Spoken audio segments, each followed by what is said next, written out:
Nós estamos na série Alicerces. Estamos tratando aqui das bases da fé cristã. Por que a gente está fazendo isso? Porque nós estamos também no nosso curso Imersão, né? Imersão é o nosso curso de membros aqui da Estação Casa, e onde a gente ensina que igreja que é essa, que história é essa aí de igreja anglicana, que raio de igreja é essa que vocês me convidaram para vir e tal. E a gente fica explicando, essa é uma igreja normal, igual todas e tal, tem uma raiz histórica um pouco mais longa do que algumas igrejas e tudo mais, mas nós estamos aqui para somar como povo de Jesus. Tem gente que fala, você é de que igreja? Eu sou anglicano. Vocês crê na Bíblia? Cara, na Bíblia. Vocês adoram lá quem? É Jesus?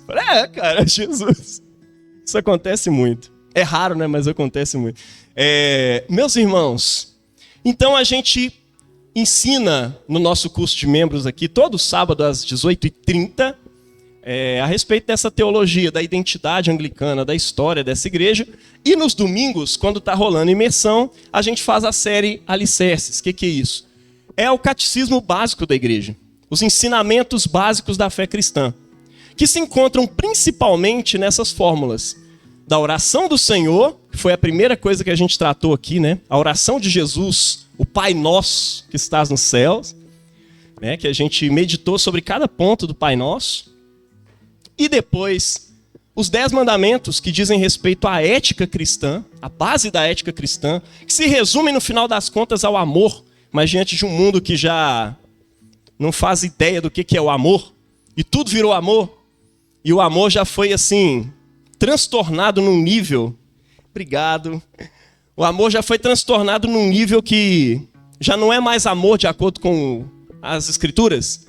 Aí a gente volta nas escrituras para poder entender que amor é esse, né, que é o resumo da lei, e que lei é essa, né, cuja lei é o resumo do amor. E a gente fez isso nas últimas semanas, meditando sobre 3 sermões, né, sobre os 10 mandamentos, ou decálogo, né, as 10 palavras. Hoje a gente começa nossas reflexões sobre o credo apostólico, né? Jaime, então você não vai pregar na Bíblia? Não, fiz questão de separar alguns textos bíblicos aqui para vocês, para ninguém dizer que a gente não está pregando Bíblia. E afinal de contas, assim, o credo apostólico é um resumo de coisas que estão nas escrituras e que a gente precisa se lembrar, né? Eu queria até que a Vic colocasse aí o primeiro texto que foi lido, que é o texto de Atos dos Apóstolos. Queria ver só o primeiro versículo ali, o primeiro e o segundo. Olha só, todos quantos aceitaram a sua palavra foram batizados, e naquele mesmo dia se juntaram à igreja, né? Juntaram-se a eles cerca de 3.000 pessoas, já virou uma mega church do nada, com uma mensagem de Pedro. Pô! É claro que não ficava 3.000 pessoas todo dia ali na mesma igreja, né? O que essas 3.000 pessoas faziam, gente? Elas iam lá, em cada alma havia temor, eles partiam pão de casa em casa, né? Ou seja, casas de pessoas que eram chamadas de anciãos, outro nome para isso é presbíteros, em grego, né? Eles eram mais instruídos na fé, então eles instruíam os demais nas casas. Enquanto os bispos, né, discípulos dos apóstolos de Jesus, cuidavam da doutrina da igreja, cuidavam desses presbíteros, né, e assim eles cuidavam da igreja em cada cidade. E ao longo do tempo foi surgindo vários bispos de cidade. Quando você lembra o nome desses caras aí da fé, que levam o nome da cidade, tipo Irineu de Lyon, é porque ele era o bispo da cidade de Lyon e cuidava de vários presbíteros ou anciãos que cuidavam de igrejas locais. Resumindo, não tinha mega church. A igreja de Jesus no mundo todo é uma mega igreja, mas ela estava separada em vários pedaços pequenininhos. Esse é o lance. Tem gente que gosta de usar esse texto para justificar as mega church. Nada contra, tá? Porque eu sei que uma igreja pode se organizar, se estruturar para fazer vários projetos sociais. É muita grana que entra, então dá para fazer muita coisa grande, muita coisa boa. Mas eu acho que é mais uma daquelas coisas que você precisa ter um dom para administrar isso e para conseguir manter a comunhão uns com os outros e tal. É uma coisa bem difícil, assim. Então, enquanto a gente cresce, a gente quer multiplicar, a gente quer fazer mais paróquias e mais paróquias para que a gente possa manter essa comunhão e essa referência. Tem entendido? É bom que já deu para trabalhar aqui, né, numa catequese básica, o que é presbítero e o que é bispo. E depois surgiu a necessidade dos diáconos, né, no próprio livro de Atos. Porque na distribuição lá diária, as viúvas judias gregas, né, que nasceram no mundo grego, estavam sendo deixadas de lado na hora da distribuição. Aí precisava de alguém para cuidar disso, enquanto os apóstolos e os bispos se preocupavam com a oração e a palavra, porque eles tinham que doutrinar a igreja. E é sobre doutrina que nós vamos falar aqui hoje. Olha que legal esse texto, está dizendo assim: eles perseveravam no ensino dos apóstolos. Alguém pode ouvir é o tipo de texto que você pega assim na Bíblia e cita para alguém, e alguém fala assim: não, isso aí não está na Bíblia não. Nas nossas Bíblias tradicionais protestantes está escrito assim: perseveravam, essas 3.000 pessoas, perseveravam na doutrina dos apóstolos. Não acredito em doutrina de homens. Pois é, irmão, então você está na religião errada. Você pode procurar uma religião aí que tem doutrinas diretamente escritas pelos deuses ou por Deus, supostamente, alguma coisa assim. Mas o nosso Deus trabalha com o concreto. Primeiro, ele decidiu se encarnar e se tornar humano, para começar. E ao longo da história ele inspirou homens santos e também pecadores, inspirados por Deus, para que eles pudessem transmitir a Escritura na linguagem das pessoas. Deus falou na língua dos homens. Inclusive tem um livro sobre isso ali atrás, se você quiser dar uma olhada. Acho que é Paulo On, né? Deus falou na língua dos homens. Livro muito bom. E olha, é isso que Deus fez mesmo. E Deus faz assim. E quando ele quis formar a sua igreja em torno de Cristo, ele falou: eu vou precisar de apóstolos, pessoas que vão instruir a igreja e ensinar a igreja. E a igreja perseverava na doutrina dos apóstolos. E não é só Lucas que fala isso aqui em Atos, né?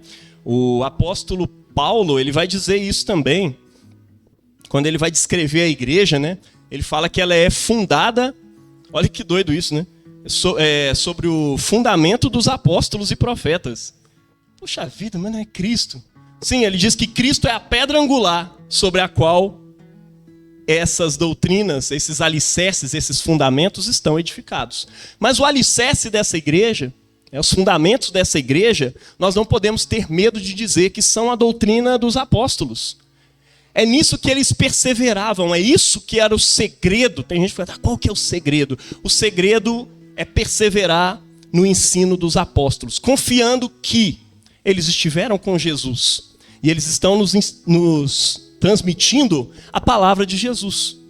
Mas se os apóstolos trouxeram uma coisa assim diferente das Escrituras, tem alguma coisa errada então. Porque Jesus é a encarnação do Verbo de Deus, das próprias Escrituras. Jesus e as Escrituras não se contradizem. E o tempo inteiro os apóstolos estão pregando, sabe em cima de que textos? Do Velho Testamento. Eles estão pegando a lei, a Torá, eles estão pegando Gênesis, eles estão pegando principalmente os Salmos, os profetas, e o tempo todo interpretando eles a partir de Cristo. Essa é a doutrina dos apóstolos, né? Poucos anos depois, surge um símbolo de fé, né? Um texto decorado, um ditado, alguma coisa assim que você possa chamar, que a igreja costumava chamar de credo apostólico. Tem até um mito de que assim, cada um dos 12 apóstolos fez um dos 12 versos do credo. Você não tem fonte histórica nenhuma disso, a não ser os primeiros mitos assim, a respeito disso, mas ninguém sabia dizer. Mas uma coisa é verdade, que esse é um credo que resume, é um símbolo que resume todo o ensinamento dos apóstolos. Os apóstolos ensinaram a sua doutrina, na qual o povo de Deus perseverava, né, juntamente com outras coisas. Não era só doutrina. A igreja não era uma igreja racionalista, né? Era na doutrina dos apóstolos, na comunhão, no partir do pão. Tem gente que quer juntar aí comunhão e partir do pão, mas quando assim se falava do quebrar do pão, estava falando da Eucaristia mesmo, eram os sacramentos, né? E nas orações. Aí fala, as orações, é porque todo mundo ficava orando lá em casa. Pode até interpretar assim, mas as orações ali no plural, meio que uma referência aos horários dos sacrifícios que tinha no templo, o pessoal ia para as orações. Você vai ver isso depois no livro de Atos também, dizendo que Pedro e Paulo estavam subindo para a oração da hora nona. Subia para a oração X, ou seja, tinha oração das horas. E eles perseveravam nessas orações, juntos como igreja, porque isso ajudava também a discipular o povo. A oração ou discipulado? Oração é discipulado e discipulado é oração, irmão. Não tem dessa não. Qual que é o livro base aí da doutrina anglicana? É o livro de oração comum. Você quer saber a doutrina anglicana? Você pega o livro de oração comum. A gente ora aquilo que a gente crê e a gente crê aquilo que a gente ora. Tá entendendo?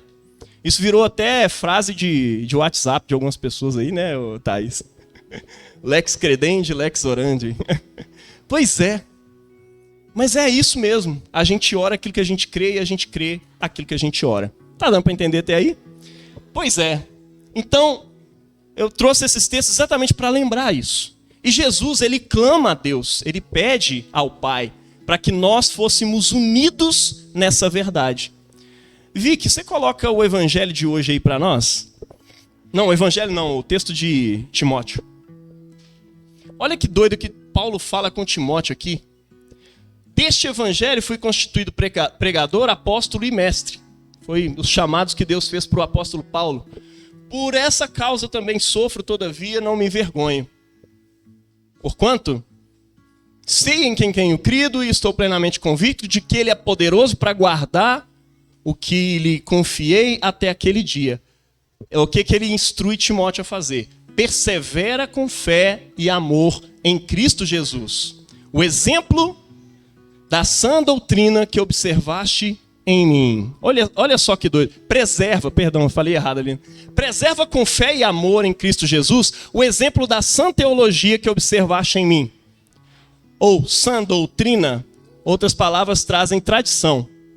Tradição é uma palavra muito interessante para isso, porque vem daqueles bastões gregos que tinha uma corrida e um entregava o bastão para o outro continua a corrida e entrega para outro. Esse bastão era tal do traditio, né?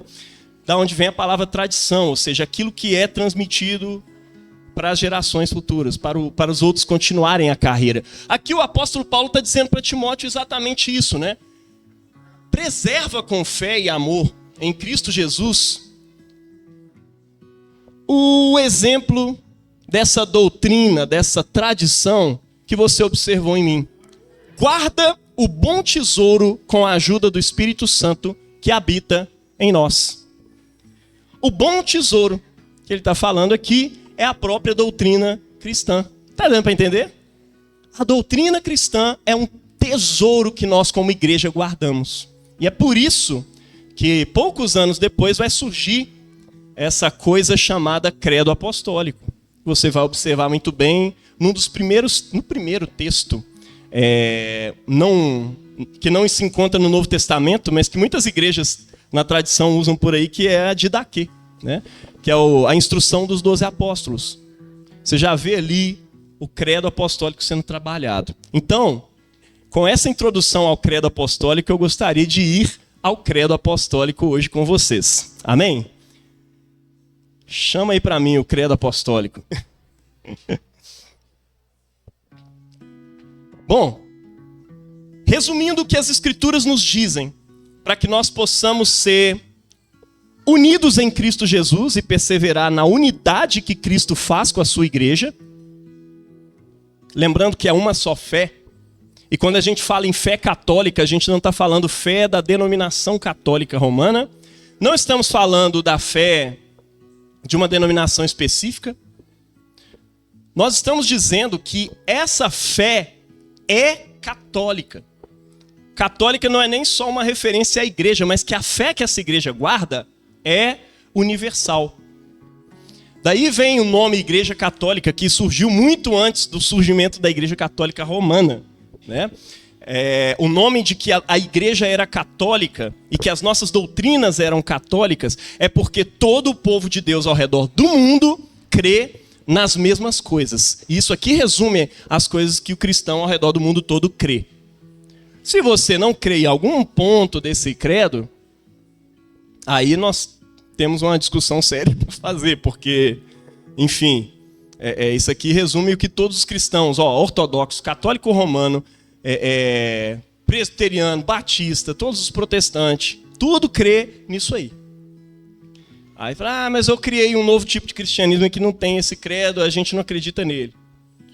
Irmão, ou de duas uma, ou você é tipo a Assembleia de Deus, que é uma igreja que eu respeito muito e amo muito, meus tios são de lá, todo mundo de lá, fala, nós não, esse negócio de credo aí não, mas eles não dizem que não concordam. Por quê? Porque cada um desses pontos estão dentro da fé deles. Você perguntar, mas você crê que a igreja de Jesus é católica, ela é mundial? Sim, creio. Você crê que Jesus nasceu da Virgem Maria? Sim. Você crê que Deus é Pai, todo poder? Sim. Então você crê no credo todo. Você não gosta de repeti-lo, porque você não gosta da tradição de repetir o credo. É outra história. Mas como cristão, todo cristão ao redor do mundo crê nisso aí, né? E quando você começa a deslocar-se, desviar-se desses pontos, aí você está criando um neocristianismo, o pessoal está falando aí de pós-evangelicalismo e não sei o quê. Enfim, a gente está juntando-se com a ortodoxia cristã ao redor do mundo. E ela é baseada em coisas poucas. Porque o credo apostólico é pequeno diante da doutrina cristã como um todo. E isso é bom que seja assim. Por quê? Porque isso dá origem e possibilidade para que floresçam igrejas com ênfase nos dons espirituais, como as igrejas pentecostais. Para que floresçam igrejas com ênfase no crescimento de igrejas. Para que floresçam igrejas com ênfase, enfim, na doutrina, como os presbiterianos. Com ênfase em alguns sacramentos, mas todos creem na mesma coisa. Mas as ênfases vão ser diferentes, as culturas são diferentes. A nossa igreja nasceu com o povo celta. E os celtas era tipo assim, é como se o evangelho tivesse sido trazido aqui para o Brasil em 1500 e não tivesse sido imputado uma língua nova e uma cultura nova sobre os indígenas. Como se eles tivessem recebido Jesus e tivessem servido a Jesus e amado Jesus enquanto indígenas, do jeito indígena, com toda a cultura indígena, para a glória de Deus. É assim que os celtas serviram a Jesus lá no início do 2º século, 3º século, quando o anglicanismo começou lá. Essa é a ideia da igreja anglicana, inclusive. Que você o sirva na sua cultura. Por exemplo, essa aqui é uma igreja belo-horizontina que quer servir a Jesus como belo-horizontinos, numa cultura belo-horizontina, cultura do café, cultura do cafezinho, cultura da casa. A gente fez questão de não passar uma plotagem nessa parede aqui, ou tampar ela com algum tapume, fechar essas janelas e pintar tudo de preto. Por quê? Porque isso aqui é casa, a gente quer que você se sinta aconchegante, que seja uma casa. A ideia é essa, entendeu? Para quê? Para que a gente tenha comunhão. É o jeito mineiro de ser. Eu sei que você vai em alguns outros lugares, você vai encontrar uma cultura um pouco diferente disso. Não estou dizendo que a Estação Casa é melhor que essas igrejas também, não. A gente é ruim, viu? Tem muita gente pecadora aqui. Você que não conhece aí o Gabriel, o Vitor. Você não conhece eu de perto. Quando você conhecer, você fala, não, esse povo é pecador mesmo, misericórdia. Mas a gente só quer servir a Jesus com a nossa cultura. A gente quer entregar quem a gente é para Ele. Só uma igrejinha desse tamanho aqui, deve ter umas 50 pessoas que, né, frequentes aqui, já é diverso demais. E já tem divergências de pensamento. Você imagina a igreja de Jesus no mundo todo, né? Então, assim, naquilo que é essencial, unidade. Isso chama ortodoxia. No que é essencial, nós precisamos crer no que a igreja católica crê. A igreja do mundo todo. No que é não essencial, por exemplo, escatologia. Eu acho que Jesus vai voltar antes da tribulação. Não, vai ser depois da tribulação. Não acredito nem nesse negócio de milênio. Tá tudo certo, irmão. Você tem lugar para você aqui. Porque isso é secundário. Como que Jesus nos salvou? Foi pela graça mediante a fé. Mas foi predestinação ou foi livre-arbítrio? Cara, eu não tô nem aí. Sinceramente. Eu só quero amar Jesus, servir Jesus e ensinar as pessoas a amá-lo. Se você acha que foi predestinado, tá tudo bem. Deus salva até você que acha que foi predestinado e o outro foi criado para ir para o inferno. Beleza. Mas você vai ter que ter um coração tratado aí. Você não vai evangelizar os outros assim, não. Em nome de Jesus. Tá tudo certo. Ó, tem espaço. Porque essas coisas são secundárias. Aquilo que é essencial, tenhamos unidade. Mas em tudo, amor. Essa frase é maravilhosa. Ninguém sabe exatamente quem foi que cunhou ela, mas ela começou a ser usada aí. A partir de um teólogo luterano, e ela foi dita num congresso, e aí a gente copiou e começou a usar sempre. Dizem que é Santo Agostinho. Pode ser também. No essencial, unidade. Tá aí, né? No não essencial, liberdade. Em tudo, o amor. Ou a caridade, né? A palavra foi escrita em latim, o nome era caritas, era caridade. Então, assim, em tudo, caridade.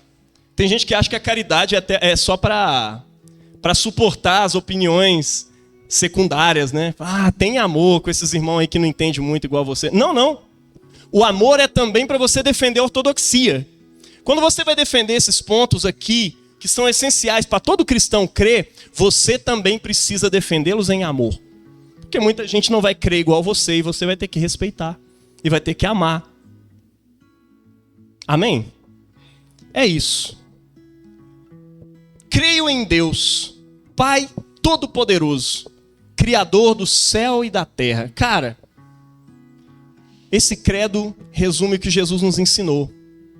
Que Deus é Pai. Antes de todas as coisas, Deus é Pai. Antes do mundo ser criado e de existir paternidade biológica entre os seres humanos, Deus é Pai. Ele é o Pai Todo-Poderoso. Nossa relação com Deus não é uma relação com um ser distante, um ser que criou as coisas e ficou lá de cima olhando para ver se vai dar uma chicotada espiritual em quem pisar fora da faixa, sei lá. Esse não é o nosso Deus. Deus é Pai. E depois que eu virei pai, eu comecei a ter uma outra percepção do que é chamar Deus de Pai. Porque assim, eu amo o Joãozinho e eu amo o Davi. Eu vou te falar um negócio, eles erram pra caramba. A gente fala assim, não faça isso, e eles vão lá e fazem. Acredite você ou não, eu continuo amando eles. Tem hora que eu preciso falar duro com eles. Mas eu continuo amando eles. Tem hora que eles me irritam, mas eu continuo amando eles. E não tem nenhum jeito que eles podem fazer nessa vida de fazer eu não amá-los. Porque eu amo eles demais. Ainda que eles intentassem contra mim, eu ia continuar amando. Porque isso é paternidade. E isso veio de algum lugar. Isso não foi inventado por nós, seres humanos. Deus é Pai. Antes dos séculos. Quando ele criou o ser humano e falou que ele instituiu ali um casamento para que eles pudessem criar filhos, ele queria que aquilo que ele é, ao longo da eternidade, fosse partilhado conosco. Paternidade e maternidade, meus irmãos, é uma dádiva de Deus. Deus é Pai. Ele é paterno. Nós chamamos ele de Pai porque Jesus nos ensinou a chamá-lo assim. Ele é assim com o Filho. Nem quando o Filho estava sobre a cruz, sofrendo, repetindo o salmo Eli, Eli, lama sabachthani. Deus meu, por que me desamparaste? Ainda assim o Pai estava com ele. O Pai estava com ele o tempo inteiro. Jesus nos ensinou a chamá-lo assim. Deus é Pai. A relação que ele estabelece conosco é uma relação paterna. Não simplesmente uma relação religiosa, deísta, não. Ele é Pai. Santo Agostinho vai dizer que ele é Pai antes do mundo existir. Porque o Filho, compreendido dentro da fé cristã, é o verbo eterno de Deus, Filho eterno do Pai. Ele foi gerado por Deus. Essa palavra foi nem... Não tem jeito de entrar nessa frase, porque não teve um tempo em que o Filho não era Filho, que o Pai não era Pai. O Filho é eterno, coeterno com Deus. Ele nos ensinou isso. Ao longo da eternidade, o Deus em quem nós cremos gerou Cristo, o Filho de Deus. Jesus era filho antes de se encarnar. Ele não virou filho depois, ele já era filho de Deus, Pai. Deus é Pai, Jesus Filho, e o vínculo entre eles é feito pelo próprio Espírito Santo, que é o mesmo que nos vincula com Deus, nos faz entrar para dentro da família trinitária. Agostinho chamava isso de uma dança. É muito doido isso. Vínculo caritatis. O vínculo de amor. O Espírito Santo é o amor. Deus Pai é o amante. E o Filho é o amado. E o Espírito Santo, o amor. A Trindade pré-existe. E a Trindade é completa em si. Não existe necessidade nenhuma para um Deus que é completo em si. A gente não acredita num Deus que... estou cansado aqui dessa vida na eternidade, vou criar o mundo para eu ficar sentindo bem. Não! A criação humana, a criação do mundo é um transbordar de amor. Deus não precisava nos criar, Deus não precisava criar o mundo. E se Deus, que não precisa criar o mundo, e o cria livre, isso é um ato de amor. E alguns podem até dizer, mas ele criou a gente livre, e a gente se afastou, como é que Deus, sabendo que a gente ia desviar, ainda criou a gente ainda? Olha, um amor que não dá liberdade ao outro para não retribuir, não é amor. Isso aí seria uma relação robótica. Deus não criou robôs, ele criou pessoas livres. E amor só pode existir quando existe essa liberdade. Por isso que ele te criou livre. Tá entendendo? Isso é o amor de Deus. Ele te amou antes da fundação do mundo. E sabendo que você ia pecar, é interessante porque o apóstolo Pedro intui isso, e muito provavelmente aprendeu isso direto com Jesus. Que o cordeiro, para tirar os pecados da humanidade, foi imolado antes da fundação do mundo. Ou seja, dentro da Trindade já existia essa intenção de Deus de entregar, de se encarnar e de morrer por aqueles que iriam pecar contra ele, que no caso são todos. O cordeiro foi imolado antes da fundação do mundo. Deus é Pai. E ele preocupou com os filhos antes da fundação do mundo. E ele é Pai todo-poderoso. Poderoso para fazer infinitamente mais do que tudo quanto pedimos ou pensamos. Não há ninguém poderoso como o nosso Deus. E ele é poderoso para criar. Ele é criador do céu, onde estão os anjos e todas as coisas celestiais vistas pelo apóstolo João, quando ele tem lá aquela visão dele. E ele cria a terra. Entender Deus como Pai nos faz ter uma relação com a criação mais de irmandade. Nosso antepassado na fé, que nós chamamos São Francisco, você vê uma estatuazinha dele por aí e tal, uma imagenzinha. Cara, São Francisco nos inspira. E ele é um cara assim, ele não tinha aquela doutrina hardcore que fala, você não aceitou Jesus ainda, então você é criatura de Deus. Quando você aceitar Jesus, você é filho de Deus. E aí a gente ia dividindo o mundo aí entre filhos e criaturas. E São Francisco, ele chamava o cachorro de irmão. O sol, a lua, todas as pessoas são irmãs. Porque são filhos do mesmo Pai. Porque o Deus Pai Todo-Poderoso criou o céu e a terra. E isso traz para nós, muitos dizem isso, o cristianismo inaugurou no mundo um tipo de relação destrutiva com a terra. Não, muito pelo contrário. Cristãos estabeleceram isso. Infelizmente, muitos de nós protestantes, um racionalismo científico, introduziram uma relação destrutiva com a terra. Mas eu vou te dizer, a doutrina cristã originalmente, tanto lá no Gênesis, quanto depois ali, na época do credo apostólico depois de Cristo, a ideia da relação com a terra é uma ideia de respeito e de amor com a criação. Afinal de contas, a criação é sua irmã. Você não mata árvores. E você faz todo o possível para evitar a destruição dessa terra.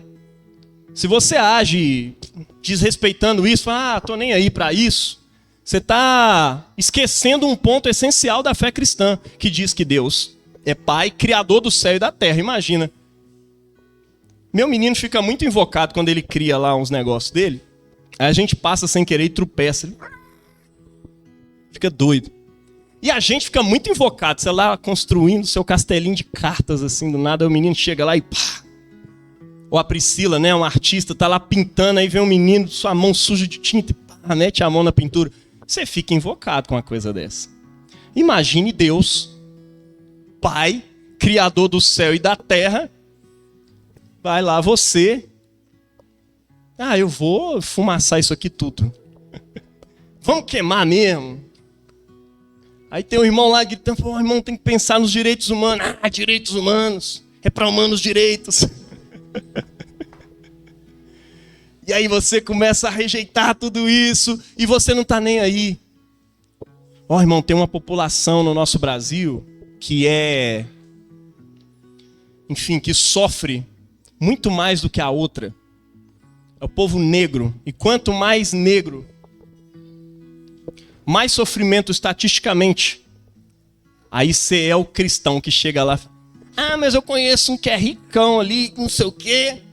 E eu conheço um monte de pobre branco lá na favela. Meu irmão, entendi. Mas vamos olhar aqui para a estatística de novo e vamos entender como é que isso funciona. Você acha que o pessoal tem dom para criminalidade? É dom para prisão? Não, meu irmão. Tem alguma coisa errada na forma como a nossa sociedade funciona para as coisas serem assim. Porque as cadeias são cada vez mais pretas, né? E os lugares mais altos da sociedade são cada vez mais brancos. Faça esse exercício, vai observando as coisas, se você não observou ainda. Vai olhar a população de rua, de modo geral. Preste atenção nisso. Aí quando você vai falar sobre isso, aí vem um irmão falando, isso é mimimi, irmão. Cara, imagine você, Deus, Criador do céu e da terra, Pai Todo-Poderoso, Ele é Pai, e ver você lidando assim com seus filhos. Olha, eu acho que Deus não fica feliz com esse rolê, com esse negócio aí não. Esse discurso anti-direitos humanos, Deus não fica feliz com ele. Esse discurso que fala que tudo é mimimi, Deus não está feliz com isso, sinceramente. Não falando que você tem que adotar, abraçar lá todo o discurso progressista. Não, eu também não abraço. Mas você precisa ouvir os clamores.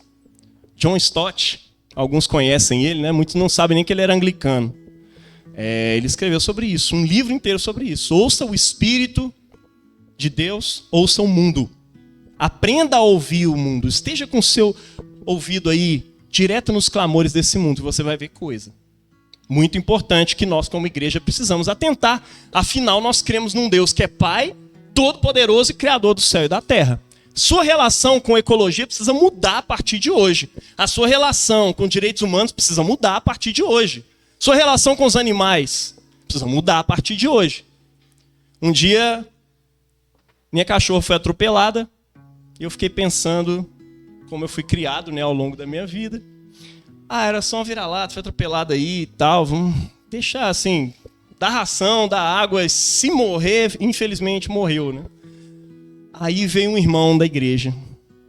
E pior, era o irmão mais conservador, cheio daqueles discursos assim. Aqui, mas tem aquele texto de Romanos que diz que a criação anseia pela manifestação da glória dos filhos de Deus. Eu acho que fala muito com a gente, né, e tal. De repente, a criação está ansiando para que você intervenha. Eu falei, nossa, mano, peraí, deixa eu ir. Aí levei o bichinho para o hospital. Aí eu vi lá, Hospital São Francisco, clínica veterinária. São Francisco deve ser um pouco mais pobre, né? Vou levar aqui, minha cara. Aí o pessoal levou ela lá para dentro. Olha, vai ficar R$3.000 e talvez durante a cirurgia surja mais coisas e aí a gente vai ter que pagar mais. Eu falei, meu Deus. Não dá pra cuidar da criação assim não, mano. Ele falou, cara, eu te ajudo. Eu dou 1.000. Eu falei, não. E assim foi. Mas eu encarei aquilo como um ensinamento e eu nunca mais tratei meus cachorros igual eu tratava antes. Eu saio de casa preocupado se tem ração para eles, se tem água, se eu estou dando carinho, porque é criação de Deus. O evangelho precisa ser pregado a toda criatura, não é só a todas as pessoas, não. Todo mundo precisa ouvir o evangelho, tá entendendo? O mundo inteiro precisa ver a beleza do nosso Deus. Ele vem para resgatar o mundo e Cristo morreu pelo cosmos, tá? Não foi pelos seres humanos simplesmente. Porque Deus amou o cosmos, o mundo, de tal maneira que deu seu Filho unigênito. Olha que doido. A morte de Jesus não foi só para redimir seres humanos pecadores, foi para redimir toda a criação que estava debaixo da nossa autoridade. Olha quanta coisa a gente aprende com um verso do credo apostólico. Eu creio em Deus Pai Todo-Poderoso, Criador do céu e da terra. Próximo.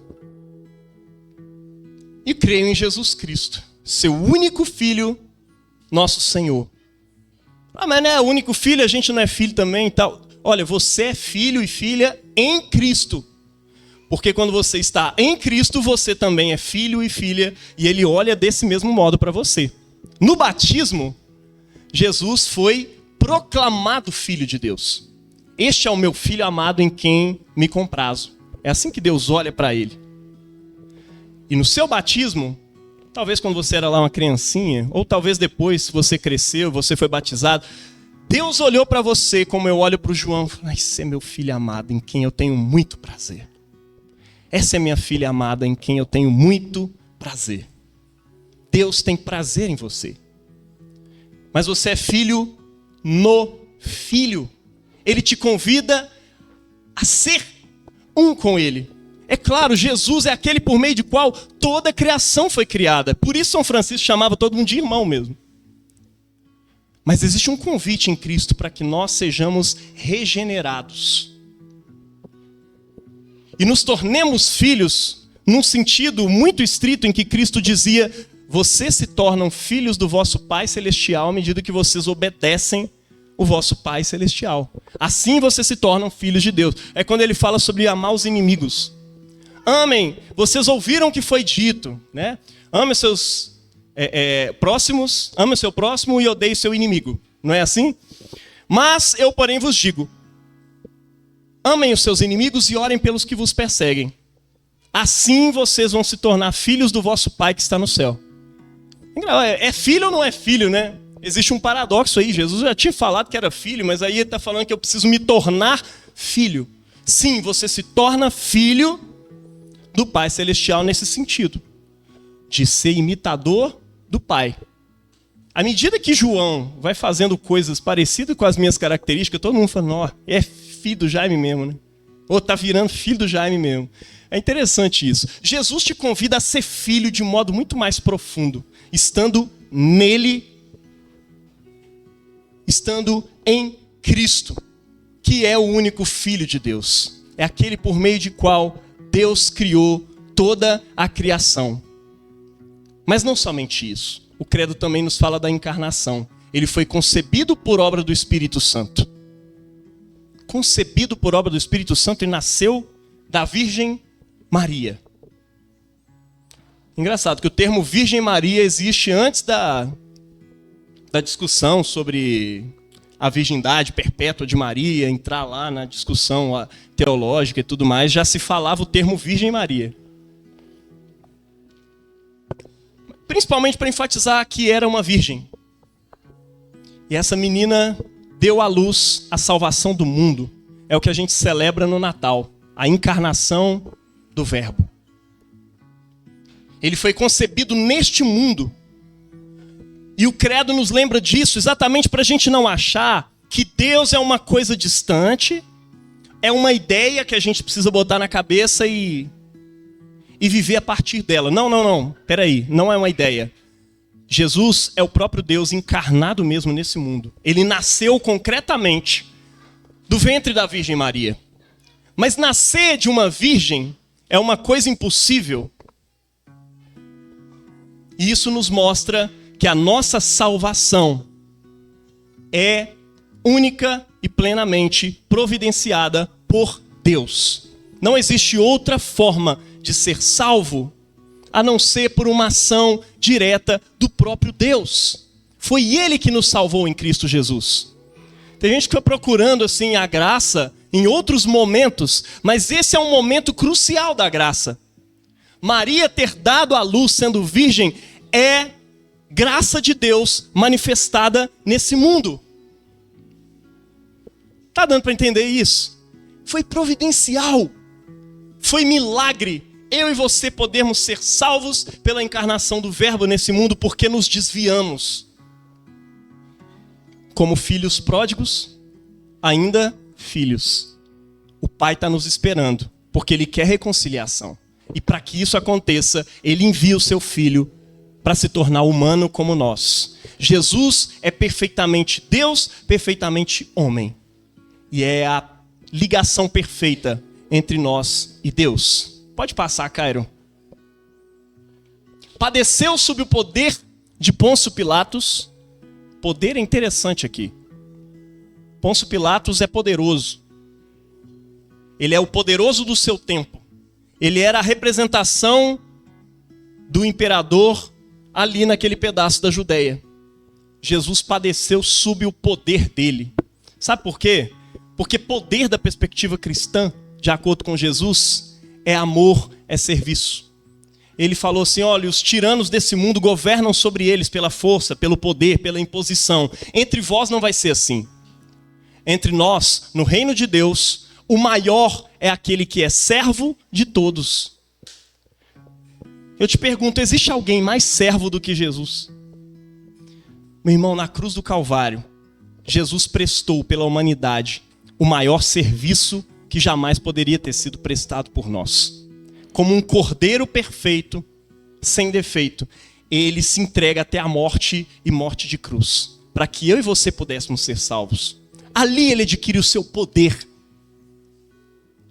Tem gente que fala assim, não, padeceu sob o poder de Pôncio Pilatos, mas isso é uma derrota, afinal de contas, ele está se submetendo ao poder de um outro, eles estão ganhando de Jesus. Pelo contrário, Jesus já dizia muito antes, eu vou morrer, viu gente?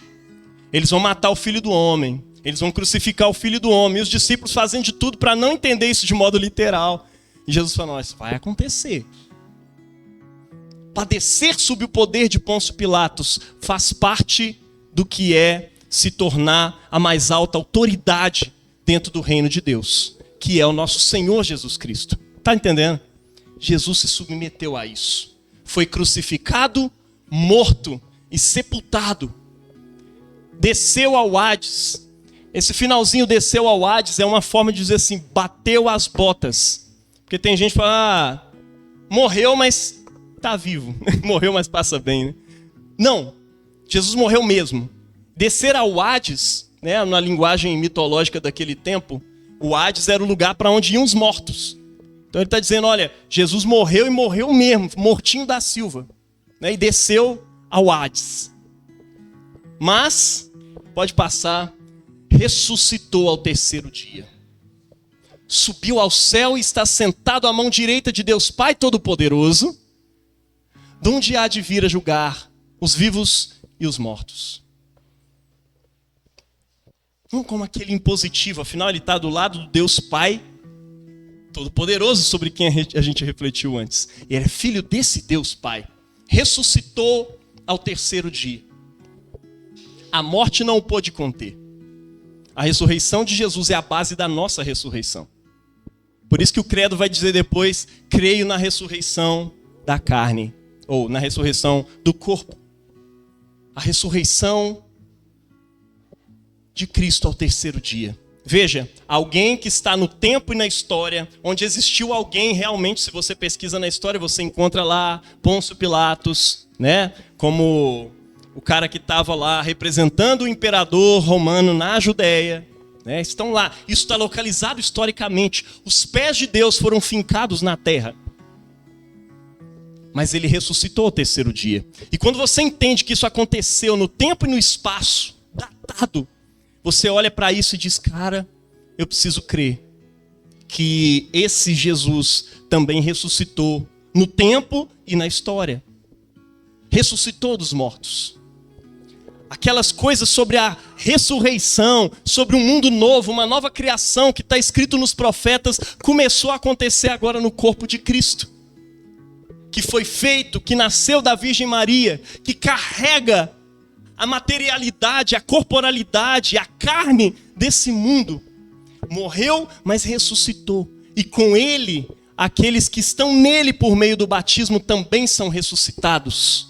E olha, ele está sentado à mão direita de Deus, o nosso Pai, o Todo-Poderoso, de onde vai vir para julgar os vivos e os mortos. Ele é o juiz de toda a terra. E nós ansiamos por esse juízo, porque ele é o Deus de amor. Amém? Próximo e último ponto. Creio no Espírito Santo. O credo niceno-constantinopolitano vai dizer que é um credo que vai ser de um concílio depois desse, para poder especificar do que o credo estava se tratando. Ele vai dizer: creio no Espírito Santo, Senhor e doador da vida, procedente do Pai e do Filho, e com o Pai e com o Filho adorado e glorificado, porque ele é Deus. Ele falou pelos profetas. Ele é o Senhor e o doador da vida. A vida biológica, feita lá na criação, quando o Espírito de Deus pairava sobre a face das águas, mas também depois, quando das águas do batismo vai ressurgir o povo de Deus, em Cristo Jesus. Ele é aquele que nos faz nascer de novo. É sobre ele que Jesus estava dizendo que nós precisamos nascer da água e do Espírito. É o sacramento que é realizado pelo Espírito de Deus. É por causa do Espírito de Deus que o pão da Eucaristia não é só mais um pão. É o corpo de Cristo. É pelo Espírito de Deus que um casamento não é só uma união afetiva entre duas pessoas. É um sacramento, é um sinal visível da união entre Deus e a humanidade, de Cristo e da igreja. É por causa do Espírito de Deus que as águas do batismo não são um mero banho ou um derramamento de água na cabeça. Existe ali um nascimento espiritual acontecendo. A nova criação acontece por dentro, no Espírito. Vocês foram circuncidados, não por mãos humanas. Colossenses 2 diz isso. Mas por meio do Espírito de Deus. E isso aconteceu quando vocês foram batizados em Cristo. Quando essas águas tocam a nossa testa, ou quando a gente é submergido nelas, independentemente de como foi o seu batismo, algo poderoso e espiritual acontece. O Pai olha do céu e diz: esse é o meu filho, essa é a minha filha amada, em quem tenho muito prazer. Ele realiza o sacramento, o sinal visível dá origem à graça invisível que está acontecendo ali naquele momento, como a encarnação do Verbo. Como Deus Todo-Poderoso que se faz carne. No batismo nós nos tornamos um com Cristo. A nova criação já está dentro de nós. Nós nos tornamos nova criatura. E é o penhor, é o selo de que quando Cristo voltar, nós também ressuscitaremos com Ele. Nós, os que estivermos vivos, seremos transformados. E aqueles que morreram se levantarão. Eu sei que é difícil crer nisso muitas vezes. E eu vou confessar para você, para mim como pastor também é muito difícil crer nisso. E é por isso que essa fé é comunitária. E quando eu não creio, eu oro junto com a igreja e digo: eu creio em Deus Pai Todo-Poderoso. E é Criador do céu e da terra. Eu creio junto com todos os que creem ao redor do mundo. Essa fé ultrapassou milênios. E ela permanece até hoje. Curando pessoas, salvando pessoas. E não é só pelos efeitos dela que ela é real. Ela é real porque é isso que aconteceu na realidade. É real porque os pés de Deus se fincaram na terra. Porque Cristo ressuscitou. E há razões sérias para você crer que Ele ressuscitou. Nós cremos juntos. E quando você estiver fraco na fé, ore junto com a sua igreja. Coma do sacramento, reafirmando a sua fé. Quando você estiver sem fé, ore na sua casa o credo apostólico. Porque você vai estar orando junto com algum irmão no mundo todo que vai estar orando a mesma coisa. E que crê na mesma coisa. A nossa fé é comunitária, ela não é individualista. Nós oramos juntos. Eu convido vocês a colocar de pé e a proclamar esse credo juntamente com a gente. Creio em Deus, o Pai Todo-Poderoso, Criador do céu e da terra, e em Jesus Cristo, seu único Filho, nosso Senhor, o qual foi concebido por obra do Espírito Santo, nasceu da Virgem Maria, padeceu sob o poder de Pôncio Pilatos, foi crucificado, morto e sepultado, desceu ao Hades, ressuscitou ao terceiro dia, subiu ao céu e está sentado à mão direita de Deus Pai Todo-Poderoso, donde há de vir a julgar os vivos e os mortos. Eu creio no Espírito Santo, na Santa Igreja Católica, na comunhão dos santos, na remissão dos pecados, na ressurreição do corpo e na vida eterna. Amém. Glória a Deus. Nós cremos nisso, Senhor. Nós somos gratos a Ti, ó Pai.